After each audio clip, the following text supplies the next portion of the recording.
Lynn, Cool. thank you so much for joining me today. So I know you have an insight to share about artificial intelligence, which is on everybody's mind. Why don't you tell us your take on AI? Wow, where do you even start? I mean, it's huge. It is, as you say, the massive big topic at the moment. But I think the way it's going, it's more going to be around the artificial influencer and how marketers have to think about this technology in a very, very different way. So I was speaking to someone really senior actually in the industry a few weeks ago at an event just before Christmas, and we were talking about how marketing will really be focused to the AI as well as the consumer. So it's all about, I guess the big thing is for marketers to start understanding, how does AI learn? Like, where does the training information come from? Is it scouring websites, articles, books? And if so, once you've identified where it's taking the info, how do you get on the radar? And what do you do to make sure that you're never missed? Yeah, the training info is an interesting piece because people sort of rely on AI. Let's say it's Chat GPT or Jasper. They look at these tools and they say, okay, here's what I'm going to use it for. But the question of where is this source information or the training information actually coming from? And as you describe it, it's an AI influencer. So do you think these days brands are relying too heavily on the information? They're assuming it's all correct and maybe it's not all so accurate? Yeah, I mean, I think at the moment it is a bit of, finger in the sky because you don't really know where it's taken it from. So for example, I run a podcast, Working Class to World Class, and I asked, Chat GPT, tell me about Working Class to World Class podcast. And it basically pulled the content straight from my website and it recited it back to me exactly how I'd written it. So it never took it and put it in any other context. It just told me straight what it was. And I was like, oh my goodness, that's a really good description because I wrote it. But for CMOs, I think it's not about relying heavily on the information, because bearing in mind the information's got to be consumed in different ways. So people go direct to your site, people will read articles. But I think really the big challenge is working out the psyche of AI. And obviously as it evolves, it will start interpreting, that information differently each time. So I think it's more of a watch and learn and move very, very fast. Yeah. What do you think a big question for you? How do you think AI in the near term, let's not talk 10 years, but in the next year or two, how do you think AI will be integrated for a brand, let's say for a blue chip Fortune 500 brand? Do you think they're going to be using it for daily tasks? Well, we're sort of using it a bit just now, aren't we, in terms of like the chat functions on sites and the whole customer journey. So I think to sort of go back a step, when any brand uses any AI, it has to be part of the moment of truth of that brand. So however your AI experience behaves will inform how people think about you as a business. So for example, the bank, a few months ago, I wanted to ask quite a specific question that I knew the AI could not answer. So I, like, please just let me speak to someone. And it eventually knew when to give up because it knew it couldn't help me. So I think brands will be using it probably initially as a customer service, but I think where brands need to think about it is the third parties. So the other platforms that are informative stations for consumers. So yeah, I think it will be used, but I think maybe you see how Chat GPT is sort of come on in a very short space of time, although we've not seen what's going on behind the scenes. But that's going to accelerate really, really quickly. So I think brands have got a real opportunity, but it is a bit of a tough job ahead to work out how they integrate it. Now, actually, the other thing is it's really important not to jump in the bandwagon if you don't know how to do it right, because you're almost better not having it than giving people a bad experience. Of course. And what's your take as someone who sits on the leadership team at a media company, at a publication? I know you sit on the event side, and there's also the content side, the editorial side. How do you think about using it, or do you think at all about using it in your role? That's a really good question, because actually we're having a meeting on it next week. So I don't have anything to reveal just now, but it's going to disrupt our market, every market. And I think for anyone to sort of put their head in the sand to assume it's not going to affect them, I think is a little bit naive. So yeah, I mean, from a content perspective, I got it to write, for example, a letter to see how it would come up. So some email I got it to write, and it just wasn't in our tone. It didn't really work very well. I mean, the basis was there, but you have to still have human interaction. So yeah, I mean, it was interesting. We're talking about BuzzFeed and them using it for their listicles and things like that. But I think you just have to be careful you don't rely too much on the AI. You have to make sure that you vet it from a human perspective as well and make sure it does make sense. So yeah, the jury's out just now, but we are looking at it, and it's certainly going to be forming part of our content when I put the agendas together throughout the year. Of course, yeah. Let's hear your second insight. I know you got a long list there. Oh my goodness. I know, I was like, I don't think we've got enough time for this. So the other thing, well, I know we spoke about brand versus demand in the B2B sector, but before we come to that, the other thing I want to talk about is, we talk about the artificial influencer, but what about the flip side? You've got influencers as they are. Now, one thing that was really important, it's not a secret, but it was a sort of important stat. I was over in Singapore for TikTok. I was hosting an event for them, and it was all around the opportunity of shoppertainment and how by 2025 it's going to be a 1 trillion opportunity. And I thought, wow, I mean, I don't know if brands actually realize that. Now, TikTok are doing a great job in APAC to tell people about it, but I do think it's something that, for brands, you probably ought to keep an eye on. Shoppertainment, is that what you said? Yes, I did. Have you heard the term? I actually I understand what it means, but I've never actually heard that term. So how do you define shoppertainment? Yeah, so I guess it's around, I mean, it's get back to basics really. It's how you can entertain and engage your consumer, but there's purchasing opportunities within that journey. So, Interesting. you could talk about cooking. So you're cooking a recipe, but people could maybe buy a special ingredient and they go through and buy it there and then. But the whole campaign is not around pitching. It's about this subconscious, I guess, subliminal marketing. But it's huge. I mean, and that's where influencers are, thinking about how they collab with brands, how they collab with each other, and then you sort of go down another rabbit hole of the influencer audience. But yeah, shoppertainment is huge in Asia, and I think it will be in other regions. I have no doubt about that. An old term from maybe 7, 8 years ago, I was always hearing about content meets commerce. So the idea that you would create these publications and then you would have buying opportunities throughout. And we've seen lots of companies do this. Basically every big, from the BuzzFeeds to the Vices of the world, they've always tried to create content and commerce. I guess shoppertainment is a different version of that. But I mean, it's interesting. I suppose every shopping experience has a certain amount of entertainment. This is a bit more intentional, though. 100% intentional. Yeah, it could be makeup tutorials. It could be just things that the everyday person loves to do, and it's not contrived. So I think, and I think that's where influencers are going. We're starting to see a lot more people get rid of the filters. They become more real. They show more of them. And I think actually moving forward, that's just what the public want. And I think the days are sort of starting to pass where you've got filtered models and kids feel inferior. And I think brands are really picking up in this and doing something about it, because it's not really good for social good either. So yeah, I just think it's like get normal. And I think, after the pandemic, people have started being a bit more of them, bringing them home their whole selves as opposed to this pretend character. Absolutely. Do you have a take on influencer marketing? Has that been something in your realm over the last decade or so? Yeah, I've been working with loads of partners who trade in this, and lots of brands also use it. And I think a lot of it comes down to of course, it's the micro and the macro audiences. So, I think the niche audiences are still going to be super important. So it's not necessarily about your wide reach. It's about the people that really, really care, and it's tapping into those audiences. So I think influencers are still going to be on the rise. I think it's inevitable. But what you are seeing now is a lot of influencers are becoming entrepreneurs. So they are, creating their own lines, but it's still an opportunity for brands to then collaborate.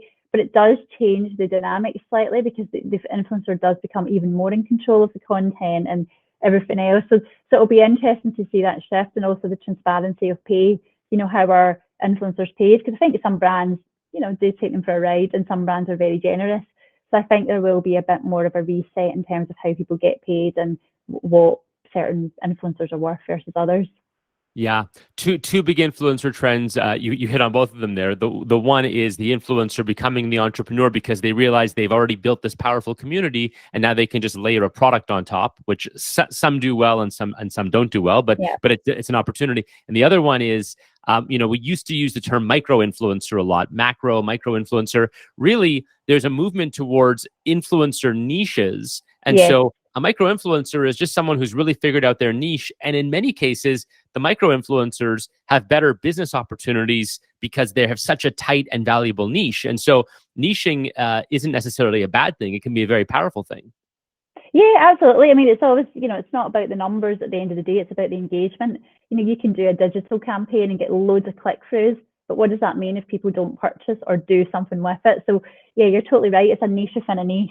And that's where, brands have to be, mindful that it's not always about mass. Although I do think there is a place for the brand marketing as well. So, I don't think you can have one without the other either. Absolutely. Okay, I'm loving your takes. Let's do another. Yeah, well, the other good thing is, so if we sort of dip back to AI a little bit, but in a different context, I think you're going to see a lot of work around particularly AI in technology used for good. So I do have one example. Actually, I'd love to share it with you, and I would love people to check it out if you haven't seen it. So the company Revive, they basically worked with an organization called Over the Bridge. So I don't know if you've heard of this campaign. No. And it was called The Lost Tapes of the 27 Club. Hmm. And basically, the whole premise of this campaign was to raise awareness of mental health within the music industry. So what they did was they looked at the greats, the good and the greats that had died from suicide by the age of 27. So you had Amy Winehouse, Hendrix, people like that. And so this AI basically studied their music, and it was able to generate music that they would be playing today if they were still alive. Wow. So it was a really powerful campaign, and that basically ran on Spotify, iTunes Music. They also had their own website. But we went on to that, you then got more detail about, the real issues facing people. So, and I just thought it was a really, really smart use of AI for good. And I'm starting to see that through lots of different sort of entries that are using technology for good. Can you give me the name of that company again? You said it was Revive? Yeah, so Revive did it with Over the Bridge, and the campaign was called, you probably find it easier doing this, the campaign was called The Lost Tapes of the 27 Club. Lost Tapes of the 27 Club. Wow. That's so cool. What an interesting way to use AI to literally revive people's music Well, and say here's what they would sound like today. Well, absolutely. I mean, there was another one, if you want to take it even a stage further, much further, there was a campaign called Back Up Ukraine, where people in the public were given devices. I think it was on it was on their phones, and there was a piece of technology where they could go around and take visuals and videos of landmarks, major landmarks in Ukraine. And the idea was, if sadly they were destroyed during the war, then they would have a log of them where they could almost recreate them again. And it was just such a beautiful, I mean, that's like a major level of technology and engagement with a real world problem. But Yeah. again, that was a really good one. And I think where I sit at the drum, I'm just so privy to a lot of this work, and it feels a privilege actually to see what's going on in the world. Well, absolutely. And I'm just looking at this at the Lost Tapes of the 27 Club here. Kurt Cobain, Jimi Hendrix, Amy Winehouse, bringing their music back. Yeah, that's a really interesting use case of AI. This is one example. The idea of being able to see things that don't exist or that haven't existed, and for AI to bring those to life. Because a lot of the use cases we talk about are really just AI making things that we do easier, or this thing that we've done in the past that costs money, now it's free, for example. Yeah. But to be able to create something that the human imagination maybe could conceive of, but is not going to bring into real life, that is a really magical use case. Yeah, it's definitely really powerful. But yeah, so yeah, you should check. Hopefully, people tuning in will check that out as well, because it was brilliant. Yeah. I think we got time for one or two more. Let's keep going here. Oh, this is exciting. It's like conveyor belt. It's really good. So I guess the other one that we chatted about before we went live was around the brand versus demand campaign sort of chat. So, I run at a festival called B2B World Fest, which is all about basically, what's happening in the B2B landscape. And the big topic last year was a brand versus demand challenge. So, to explain, I'm sure everybody knows what it means, but not to assume you do, should be, particularly in B2B, should B2B be all about promoting the brand as a whole to the market without the sales call to action necessarily, or you may or may not have it. And then the other one is around, should you begin after the leads? You want the leads, the prospects. It's all about selling. And really, the sort of, I guess, the big noise in the room for everyone was that brand was so important. And I think, given the situation that we're all in at the moment with the economy, it would be really dangerous for brands to take their eye off the ball in that respect. That's interesting, and I'm just checking out B2B World Fest here. So in the B2B world, which is where we play pretty heavily at Influicity, what we say is B2B and B2C. The real distinction, in our opinion, the real distinction between the two are that in B2C, the consumer is always in market to buy, and in B2B, the buying windows are very, very small. It might be a month a year or a month every 2 years that your prospect is considering a new piece of software or a new piece of machinery. And so in those cases, brand is actually really important because you need to be top of mind at the very moment where that window opens up. So you're saying that is the general consensus that B2B marketers are investing more in brand, or are they thinking more about demand? Or I should say like a direct response type of thing? Yeah, I think certainly the CMOs are pushing for more budget to be released for brands. I mean, you can't ignore demand or you have no business now. So people need to I think you need to do both. They're not mutually exclusive. But yeah, I mean, that was a big talk. But the only thing is, are they willing to hold the nerve given the state of the economy right now? I would suggest you should, if you can afford to do it. But, it's a minefield out there. And it's all about, I think you touched on a really good point. It's about engaging people at out with the normal buying cycle, because you can't be laser focused and get them necessarily at the right time, the right place. And I guess it all comes back to about the brands, being human. And, you've probably heard the term, it's not B2B or B2C, it's human to human. And so it's really taking all of that in. And actually that might, if you've got a minute, that might lead us nicely on to the final insight that I have for you. Please. So that is around, and I guess this is B2B or B2C, is around the power of emotion in advertising, particularly humour. So, there's been lots of studies that showcase that if brands use humour to inject a campaign and bring it to life, it will resonate much deeper with the consumer. So there's lots of work that I've seen in both camps. I mean, I know B2B and B2C, but I don't know if you've seen, and this is a consumer campaign with BA. Have you seen the recent? I don't know if you see, because where are you based? V8. Oh, it's BA. That's my. Oh, BA. Sorry. Yes, of course. British Airways. So they basically created a campaign, and it was called. It was a call to the public to take your holidays dead seriously. And it's all around, when you go out the office, you really have to switch off because people are becoming unwell when they're working continuously. So they did this really fun ad where, it's a work calling and the lady answers the phone and she's like, "No, I said no." And it's just really funny, but it's in the right context. So it's using humor at the right moment. It's not using it out of context where it doesn't make sense. But it's just a brilliant. It gets tons of coverage actually.